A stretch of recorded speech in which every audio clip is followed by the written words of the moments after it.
दिशा सालियन प्रकरणामध्ये आदित्य ठाकरेंसह उद्धव ठाकरे हे देखील आरोपी आहेत अशा प्रकारचा दावा दिशा सालियन यांच्या वडिलांच्या वकिलांनी केलेला आहे। काही वेळामध्ये काही महत्त्वाचे पुरावे आणि फोटो मी देणार आहे अशा प्रकारचा दावा देखील वकील ओझा यांनी केलेला आहे। आदित्य ठाकरे यांना वाचवण्यासाठी परमवीर सिंग यांनी मदत केलेली होती।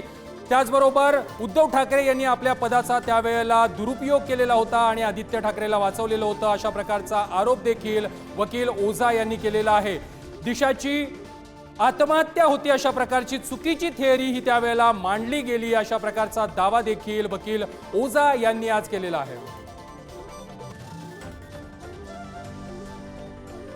दिशा सालियन प्रकरणामध्ये आरोपींना वाचवण्यासाठी तत्कालीन मुंबई पोलीस आयुक्त परमवीर सिंग यांनी मोठी मदत केलेली होती। आदित्य ठाकरेला त्यावेळेला कुणी वाचवलं अशा प्रकारचा सवाल देखील दिशा सालियनच्या वडिलांच्या वकिलांनी आज उपस्थित केलेला आहे। आदित्य ठाकरे यांच्यासोबतच उद्धव ठाकरे हे देखील आरोपी आहेत अशा प्रकारचा गंभीर आरोप देखील आज वकील ओझा यांनी केलेला आहे। आदित्य ठाकरेला वाचवण्यासाठी उद्धव ठाकरे यांनी त्यावेळेला मुख्यमंत्री पदाचा गैरवापर केला अशा प्रकारचा आरोप देखील दिशा सालियनच्या वडिलांचे वकील ओझा यांनी आज केलेला आहे।